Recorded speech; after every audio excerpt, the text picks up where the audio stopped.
Children are ill. Children are seriously ill. There are serious complications of what's happening around childhood obesity, and we need to act, and it's that serious.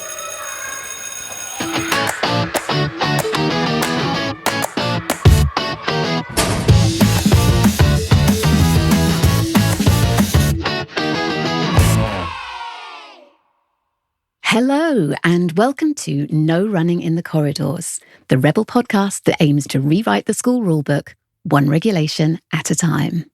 My name is Helen Mulley, and as host of this particular piece of naughtiness, my job is pretty straightforward. I just have to book the secret meeting room, find two exceptional guests, and then encourage them to pull to pieces one of the very foundations upon which our whole education system is built. How's it going so far? Well, let's do some introductions and start to find out. Lucy Fox is an assistant head teacher, head of foundations and an education writer, leading practice across the foundation stage with a focus on play, language, belonging and strong starts. Welcome to the podcast, Lucy. Thank you very much. And Dr Jennie Cockroft is a highly experienced registered nutritionist with 25 years experience, who also happens to be managing director at Purely Nutrition and Funky Foods. Thank you so much for being here, Jennie. Absolute pleasure. Looking forward to it. Great, me too. And we definitely have a particularly toothsome topic to devour today. But before I reveal the rule in question, I always like to start off with a little icebreaker. So, Jennie, Lucy, I am going to ask each of you the same question, which is this. Do you see yourself as a rule follower or a rule breaker? Jennie, I'm going to come to you first. Do you know, I would love to say I was a rule breaker, but I'm just not. I tried it a bit in my teens. I am a conformist. I am a rule follower. I am. A wannabe rebel, though. Frustrated. Yes, exactly. Exactly. How about you, Lucy? I am a rule breaker. I like to think that I'm a rule follower. However, I do love to push the boundaries. I love to push rules to their breaking point, I think. Absolutely. Interesting. Well, with those responses in mind, I think it's time I brought out today's regulation for your expert examination.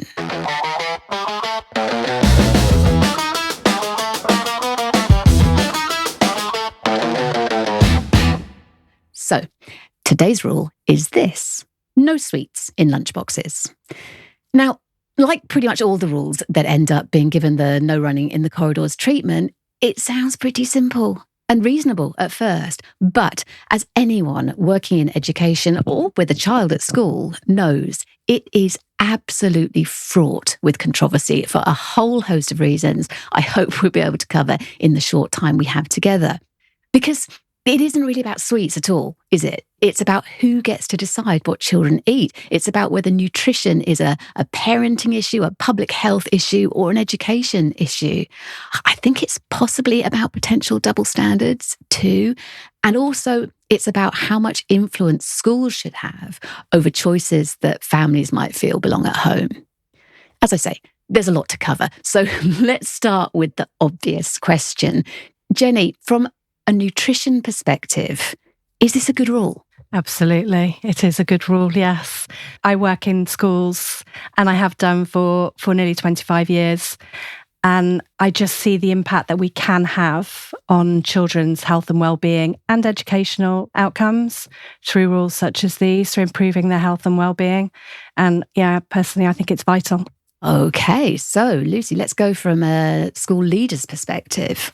What do you think? Is it a useful one? In education at the moment, we're seeing a lot of rules coming through that are blanket approaches. This particular rule needs a system rethink. Whilst it has its merits and I can completely understand the nutritional standpoint of it, and I do think that there is an issue with nutrition in childhood at the moment, I do think that that is absolutely a conversation to be having.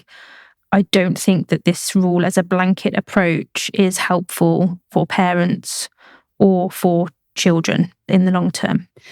Yeah, because we're not really saying that taking the sweets out is going to fix everything, right? We don't just want a lunchbox with no sweets in it. We want a healthy lunch for the children. So who decides on what a healthy lunchbox looks like anyway. I mean, Jennie, from your perspective as a nutritionist, what is a healthy lunchbox? One that follows the school food standards. So the school food standards are there for this exact reason. They come about from a lot of research evidence and science background. So, yeah, and obviously, I mean, they're out for consultation at the moment and looking to rehash for next year. So they're about to get a lot stricter. Yes, I'm going to come on to that in a bit. If, you've got those rules in place for school food, for hot meals, then the exact same should apply for packed lunches. And I'm not saying it's easy. I'm absolutely not saying this. The environment that we live in, everything we have around us is geared up to not make this easy for us. So it's by far, it's not the only solution. And lots of other things need to come into play too. But yeah, it's so important. It's so important. Children are well fed and ready to learn, that they're not full of sugar for those afternoon lessons. I think the thing for me is differentiating between, this is a rule that has a place in school, but is it the teacher's responsibility to see it through? And I think we need to differentiate between those two things, because I do think school is the right place, but it's not necessarily down to teachers to enforce it. Does that make kind of sense? Yeah, it does make sense. And I'm still thinking about this idea of a healthy lunchbox, because different parents have different lines that they draw about what is okay and what isn't. I think most families would agree that sending your child in with a pot noodle and a Mars bar is probably not going to do the trick for the afternoon. Although we also know as teachers that there are children coming in with that in their lunchbox, perhaps because that's the only thing that is around, or they have caring responsibilities or whatever. But then another family might be much more concerned about vegetables. Somebody else is going to be concerned about fibre. Maybe somebody else is jumping on the protein bandwagon. Where do we draw the line, and who puts these rules together?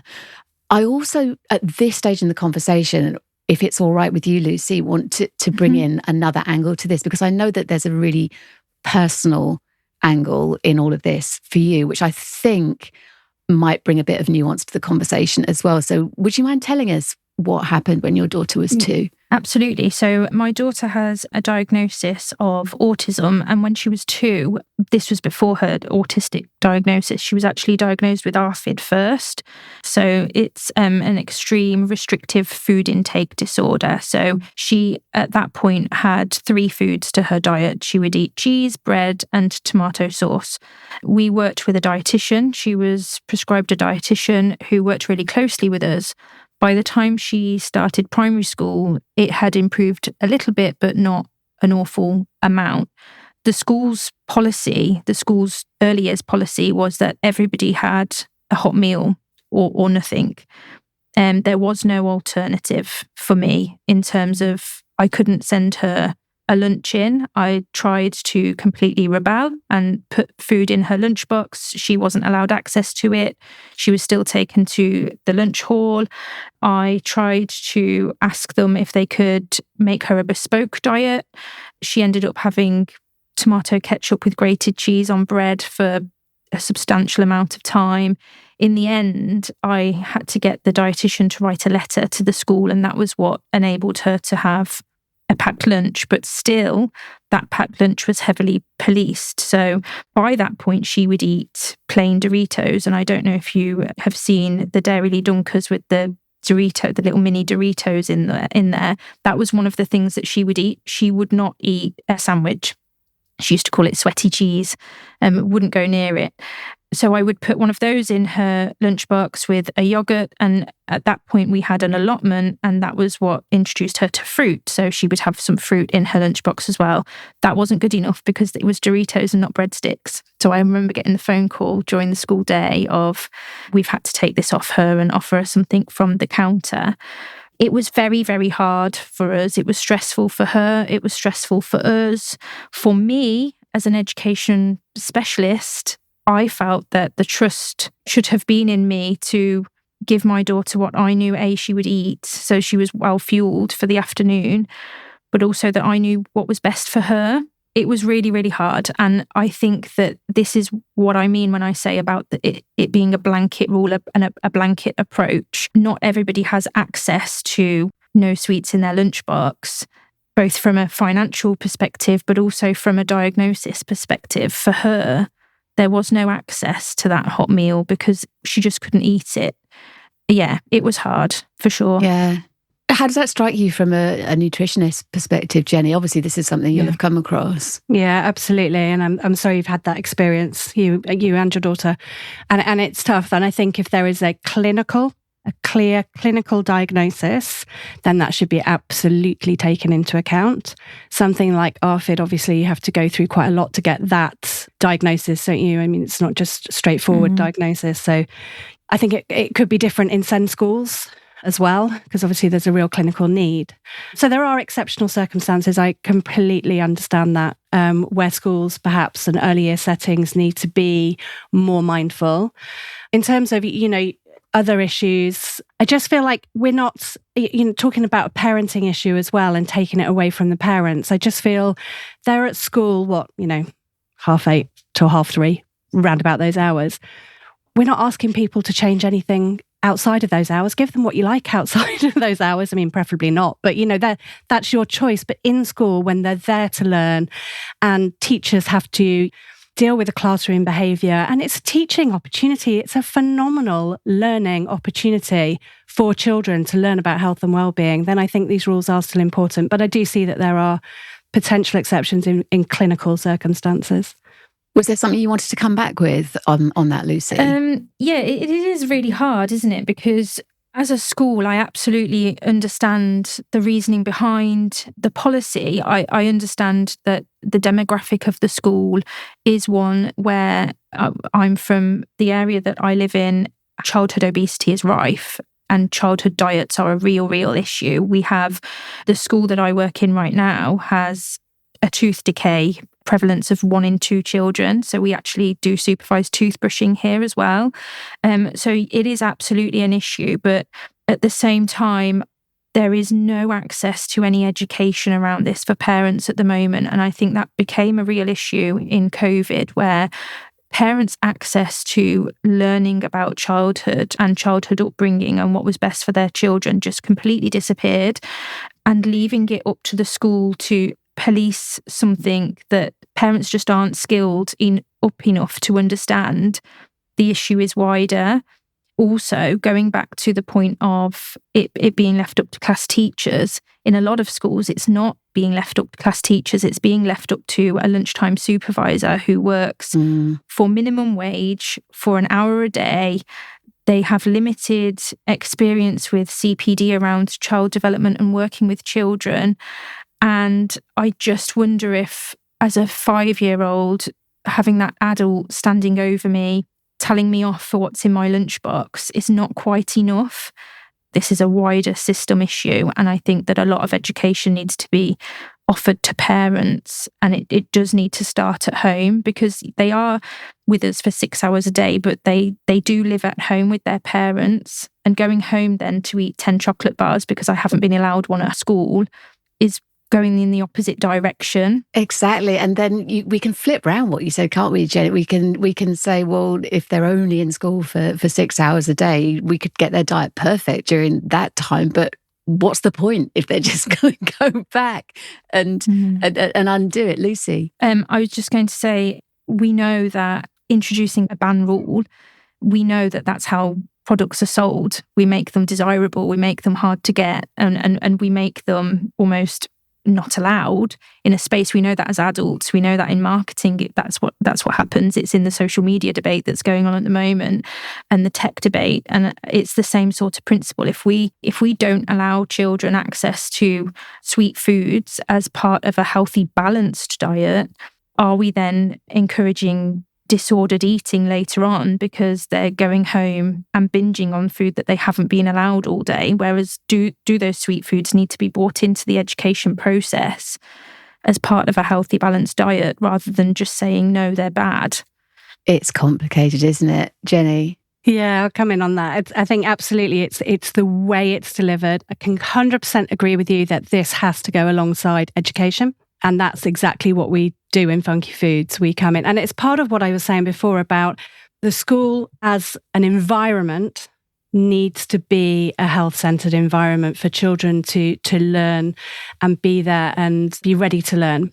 But it's not necessarily down to the teachers to actually deliver it. And I think we need to bring in experts into schools to see this through and to do that food education piece and to put it into context. And at no point in that food education piece, anyone worth their salt would say that there are bad foods or banned foods. Those are words that are banned.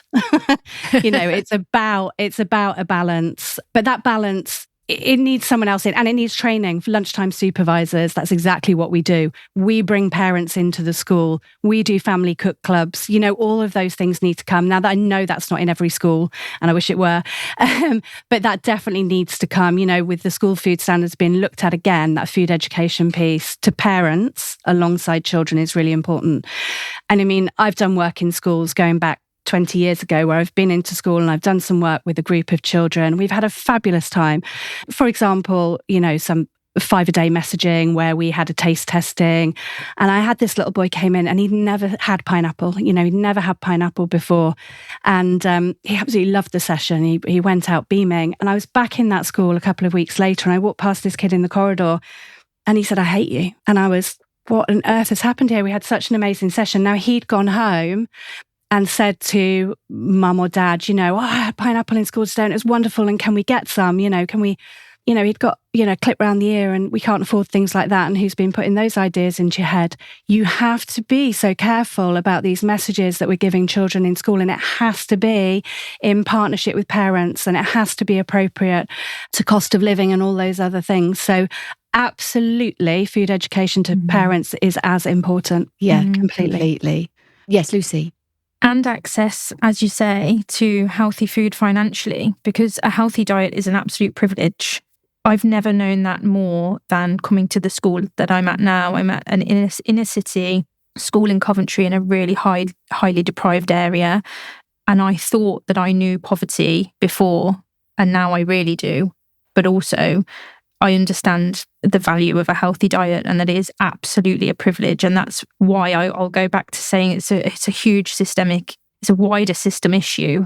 Because like you say, we've done the same. We've done healthy food topics in our early years department. We do Oliver's vegetables and we get the vegetables out. And some of our children have never seen a broccoli before. To me, that's just crazy. But it's not to them, it's their life, and they have what their parents can afford. And sometimes that's a couple of slices of bread when they go home. It's definitely a privilege to have access to a wide variety of foods like that. I think a lot needs to change before a blanket rule like that comes out into place. That makes a lot of sense. I'm going to take this in a slightly different direction now. It's actually going back to something you said earlier on, Jenny, because I think it is important, but it's also a point of conflict that I've seen come up in a lot of different contexts. You mentioned the school food standards, and they do exist. I would suggest that they are applied in a range of fashions, depending on a school's resources and their context, and their demographic as well. But going back to this no sweets in lunchbox thing, let's test something. So let's say a child turns up at school with their lunchbox and they've got a whole meal wrap in there, chicken and salad, they've got carrot sticks, they've got hummus, they've got cheese cubes, and they've got a big fat homemade chocolate brownie. And the lunchbox is inspected by the lunchtime supervisor and the brownie's taken out. This is no sweets in lunchbox. Okay. And then the child looks around them, and the children who are on school dinners are having sausage, chips, sponge pudding and custard, which is a pretty standard school food menu. There'll probably be some peas and carrots on there as well. Now, I suspect a lot of parents, when that child gets home and says, my homemade brownie was taken out of their lunchbox, are going to feel frustrated by that. And to be honest, even if it's not a worthy homemade brownie, if it's a couple of custard creams or a Freddo, I'd probably still feel quite frustrated as that parent, because again, it's supposed to be all about the balance, the overall balance. So I'm concerned about the food that schools are actually providing when it's not a packed lunch. How effective are the school food standards, and how healthy is school food at the moment? Jenny, I know that's a big question, but what's your take on it? So at the moment, I think primaries do it better than secondaries. Absolutely. In secondary schools, it gets a whole lot worse. But my biggest ick on the whole thing is talking about policing and inspecting. That just sends shivers down. That's not what this is about. We don't police lunchboxes or inspect them. It's supposed to be supportive. All of these policies should be supportive, not about policing. So just like to, get that out. And I think that's something that's definitely, and they're not necessarily inspected at a higher level, are they, at the moment? So there's a lot of variety. It will depend on the senior management team and if there's an interest there and if there's, everywhere's so different. And I think that's what the new standards are really trying to drill down into. So the consultation at the moment, it looks like what will happen is that there will be a governor who will need to take this on. There will be an assigned governor for school food. And so that the school food standards will be, there'll be an attempt to uphold them. Now, my hope is with the new school food standards, there will be less difference between what's in school food, what's in a school meal, and what's in a packed lunch, because they're going to get a lot stricter on those desserts. And that is always the big thing we hear. Oh, but school food, they have desserts.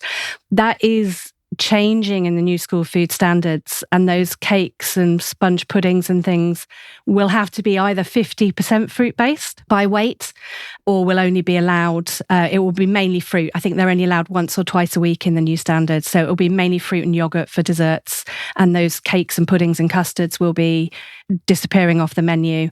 So fingers crossed there'll be less of, a switch. But I was at a school the other week, just a couple of weeks ago in Aylesbury, near to me, a new school on the Funky Foods programme. I was getting a tour of the school. They've got the most amazing caterer. They've got a fabulous caterer, and the food looks really, really good. Their issue is the packed lunches, and the packed lunches come in and sit down next to those having a fantastic meal, and they look over and they see a chocolate bar and they're like, but why can't I have that? So then they swap to packed lunches because that's what they want. Now I looked at 6. I just took 6 packed lunches at random off a Key Stage 2 lunch trolley, and they looked identical. They looked absolutely identical. There was definitely an offer on mini cookies, packets of mini cookies, because every single lunchbox had a packet of mini cookies. Everyone had a packet of crisps. And then it was either a cheese string, a pepper army, or a Lunchable alongside. It was basically 3 packets thrown in. There wasn't a fruit or vegetable. And the only drinks were 2 chocolate shakes. Now, I've got a lot of work to do in that school to help and support those parents to understand how we can make those changes on a budget and ones that the children will really get involved with. But we start that by working with the kids. We start that by working with the kids and talking to them, and then gradually getting the parents involved. And it's going to take a while, but we can do it. And we have showed in other schools. We did a fabulous Save Our Sandwich campaign in another school, and the packed lunches now have sandwiches in again. And the kids have loved it. So there are definite ways we can do it. But, there's no overnight fix. But it needs doing. It needs doing. And the most important thing is the children's health and well-being is linked to their educational attainment. The things, they all come together, and it is just so important that we do this piece of work. Yeah. Lucy, was there something you wanted to say? Yeah, I do absolutely agree with that. I agree with the link. Well, we know that there is a huge link between their diet and their health and well-being. We do see it in the afternoon with children who do come to school presenting with a really limited diet in their packed lunch. We do see behaviour slip or concentration slip into the afternoons. Quite often it is very heavily linked to diet. I also agree that when you said about it starting with the children and it's starting with them and then moving on to the parents, and I think that's how we begin to change the language around this rule. And like you say, we don't like the word policing, we don't like the word inspecting, but unfortunately in most primary schools right now, that is absolutely what it is. It is the responsibility of the lunchtime supervisors, and they absolutely are walking around the dinner hall inspecting children's lunchboxes, and then those children are the ones getting the first point of contact that their lunchbox isn't okay. And I think by starting to change that language and starting with the children and feeding it into the parents is such an important thing to do. Yeah. Jenny? Can I just come back on that in terms of, I think that's absolutely right. And what we would prefer to do is the old, the whole parenting thing of rewarding the good behaviour. So what, instead of going around policing and telling off for this, that, or removing things, which occasionally does need to be done perhaps, is let's give out reward stickers for a fruit in your lunchbox or a portion of vegetables in your lunchbox. Let's give out, those kind of things and reward the good behaviour and, make kids want to do that good behaviour. I really worry about making it visible in that way, though, because again, that's going to, by default, exclude children whose parents can't afford fresh fruit. It is expensive, or who haven't been given the ability to eat those kinds of things because it's just not in their experience, and it's weird and scary. And that's without even taking into account a diagnosis like Lucy's daughter. It's so complicated, isn't it? Because this is work we all want to have done. We all want our children eating the absolute best possible diet. And, and we want it to be joyful. We want it to be fun. We don't want it to be, worthy and dull and all of those things. Food is a joy. But there are so many different factors, and so much of it is systemic and societal, isn't it? I'm going to just bring in another element to this, if that's okay, and just build on what we've just been saying, really, which is the issue of responsibility.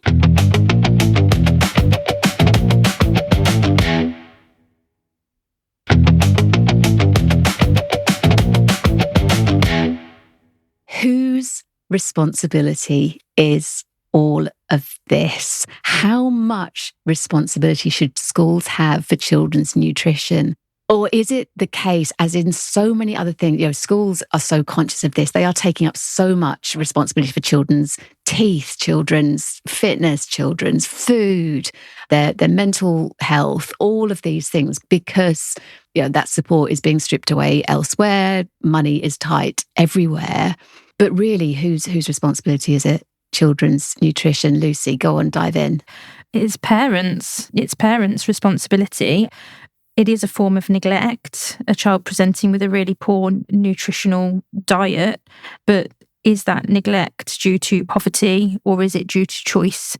The responsibility ultimately falls to the parents, but the school pastoral support system is in place there to pick up when concerns are there about a child's nutrition, and parents perhaps need education or support or access to better diet and a varied diet. Yeah, I think so. And there are so many different ways that those parenting choices can present, can't they? I mean, going back to the dark ages when I was at school, one of my best friends was constantly, quote unquote, on a diet because that was what she'd picked up from her mother. And so, at the age of 11 or 12 or 13, sweet things were restricted. She had low-calorie chocolate bars and all of those things. And it wasn't obviously unhealthy in the same way that some of the other things we're talking about were. But I do think that was a contribution to some kind of disordered eating. Yeah, Lucy. And like you say, food is a joy. And by making a blanket approach of no sweets in lunchboxes, we are removing something, and we are making something bad. We are labelling a whole food group as bad. And is that going backwards into the 90s? I can remember being sent to school in my secondary school years with nothing but boiled eggs because my mum was convinced that I needed to be a dress size smaller to fit into my dance costume. And we're all living with the effects of that generation and whole food groups being labelled as bad. And I really worry that we would go the opposite way. Food is a joy, but all foods are a joy. And that's where the education and the balance needs to come in.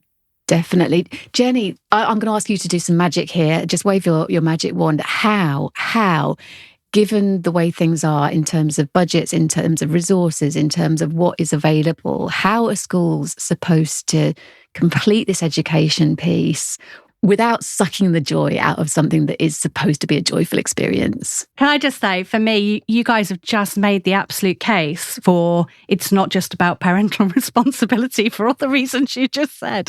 It's absolutely a joint responsibility. It's a joint responsibility. It takes a village, right? But it's a joint responsibility of parents, of schools, of GPs, of nurses, of the health system. It's of food manufacturers, of the local council, and having safe spaces to play in cycle lanes. I'm very passionate about that. It is a joint responsibility. But as I said before, what we should have is experts in schools. It shouldn't be a teacher's responsibility. Do you know what I want my kids' teachers to do in schools? Don't necessarily need them to do this. I need them to teach my kids how to read and write, because that's the best indicator that they're going to have the best health and well-being outcomes when they're older, right? Is that they can read and write. That is what teachers are supposed to do that is absolutely what they're qualified to do, and that's what they should be concentrating on. And we should be bringing in experts to work alongside schools, to support this policy, and to get that food education in place. And that can be fun. That can be the teachers and the food educators working together. That's what it's about. And just because we say these things, we don't really want these things in schools, because in school, we need you to be here and ready to learn, and that means having a healthy lifestyle, doesn't mean we're banning them. Doesn't mean they're bad foods, and that's absolutely what should come across in food education. Nothing is banned, nothing is bad food. It's about a balance. But it's, again, I come back to it's how you put it across. And I do think it needs to be a joint responsibility, a partnership approach. And I know that's an ideal world, but that money should be coming from public health. Yeah, well, if nothing else, we are here to discuss what an ideal world might look like. In this secret meeting room, we can create that ideal world as we want. So yes, let's throw the budget at it. Let's have it properly implemented. We're nearly out of time in the meeting room, but there is one other thing I would like us to think about for a moment. And again, we did touch on it earlier on, Lucy, when you said that we were essentially talking about primary schools here. And Jenny, you said things get a bit more complicated when we get to secondary. I'd like us to think about that for a moment. So by the time children reach secondary school, we know this, things become messier. They are making more independent choices. They might have some sort of income for the first time, and they're buying food on the way to school. Or if they are anything like my partner, they are spending their income on cigarettes and then begging food from all the girls' lunchboxes in school. But that's another story.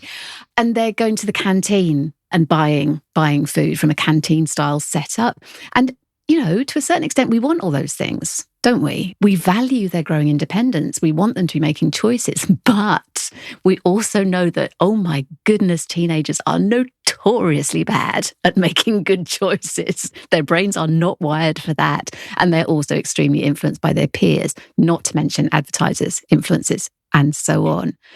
So, Jenny, how on earth are secondary schools meant to square that circle? Yeah.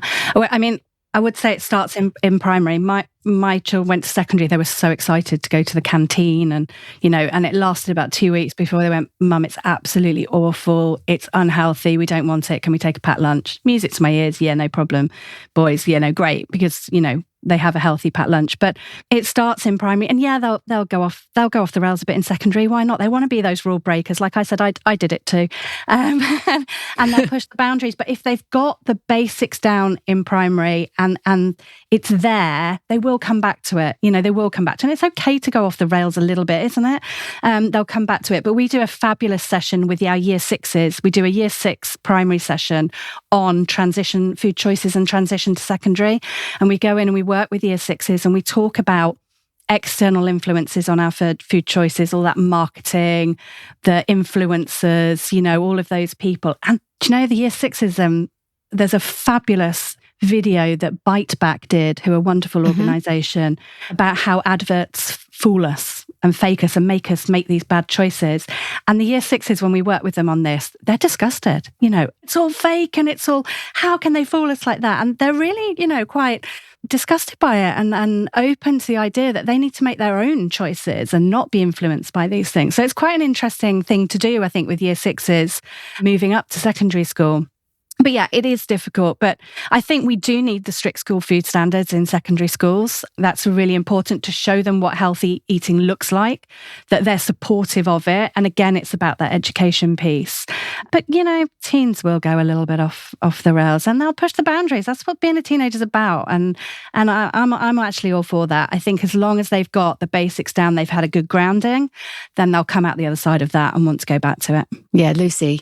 I absolutely agree. I could go on a tangent about the cliff edge that is pastoral and wellbeing support between primary and secondary school. It is an absolute cliff edge that children quite often fall down. But it's all down to strong foundations, isn't it? And if you get it right in the early years, then you get it right for the rest of primary. And if you get it right in primary, then you would like to think and hope that those good habits and that intrinsic knowledge that you're instilling in your children is going to go forward into secondary school, but absolutely agree that more needs to be done in secondary schools on a whole host of things. That's a different podcast episode, I feel. It's like everything, isn't it? It's you get the foundations right as early as possible when they are still more easily influenced by the adults around them, when you can shape their values. Because part of their independence as they get older is, as we said, making those food choices. And the more informed we are, the better choices we can make, I think. I do think, though, it's important to remember that it is not as though the adults that children see around them, including their teachers, are also making brilliant choices all the time either. Lucy, do you want to talk a bit about teacher diets? Oh, it's horrendous. I'm 95% McDonald's chicken nuggets at the moment because it's the end of the summer term. I'll hold my hands up and say, if a child comes into our office for a sticker, that they are going to see a milkshake carton. And you are correct, it is double standards, isn't it? And in some ways and in some points of the year, we do that really well, but we are all human too. And when we're running low on energy and low on morale, or there's a heat wave, you don't need an excuse, really, do you? Yeah, I agree, and I'll hold my hands up and say that I'm terrible for it, and I know that other colleagues will laugh when they hear that, because we're all as bad as each other in some ways, but we are all just human. So should there also be teacher dietary standards? But is that a different wormhole, because you don't have food diet standards in any other job, do you? If you were to work a corporate job in an office, no one's looking or telling you what you can have for your lunch. Or should it be a rule that you go off site, or that it's out of sight of the children? Or it's definitely conversations to be had. No sweets in the staff room. Has been said before, it didn't go down well, I have to say. I did some staff training recently, and our Funky Foods lead in school was very much, this is for staff too, and that didn't win me any friends at the first staff meeting, put it that way. But I think what I'd say is, just as far as possible, to keep that, a particular bugbear of mine is energy drinks around children, and teachers having those. I mean, they shouldn't be in sight of the children, obviously, particularly in primary school. But yeah, the biscuit tins in staff rooms and the cakes in staff rooms are definitely an issue that we see.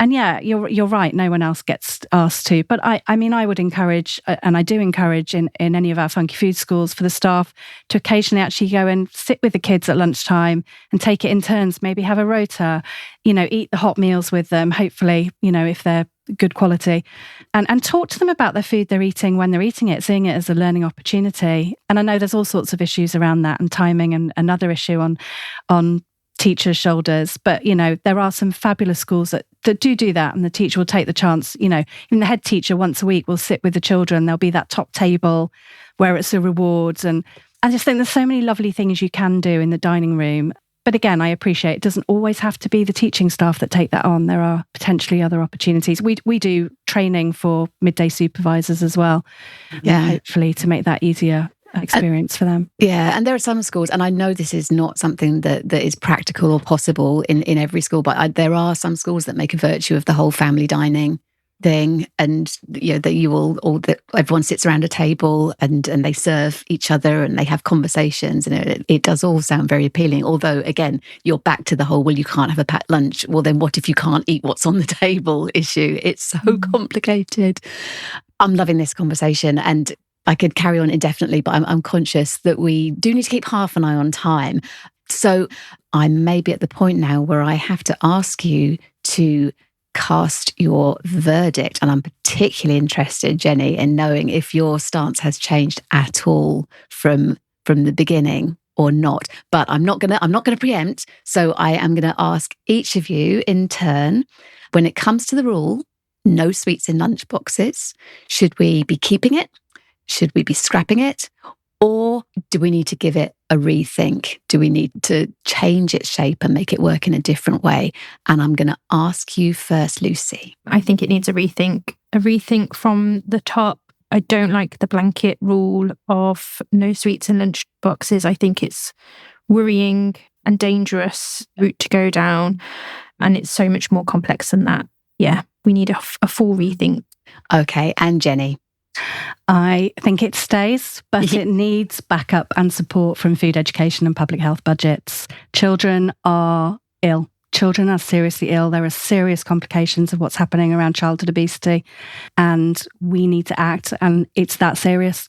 It stays, but it needs more funding and it needs better support around it from public health. It's a big picture, isn't it? As is so often the case. It's about us as a nation, not just about what happens in these, safe special spaces that are our schools.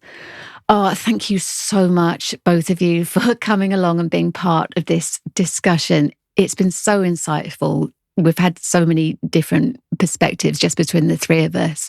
And I think if it's heard by the right people, it could even be transformational. So thank you. Thank you both. And to you, dear listeners, thank you for being here too, of course. And do spread the word. Share the link with colleagues. Share it with friends. Share it with SLT. Share it with government if you can. Great. Thank you. I will be back in a couple of weeks with 2 more guests and another school rule to pull apart. In the meantime, keep questioning, keep learning, and remember, no running in the corridors.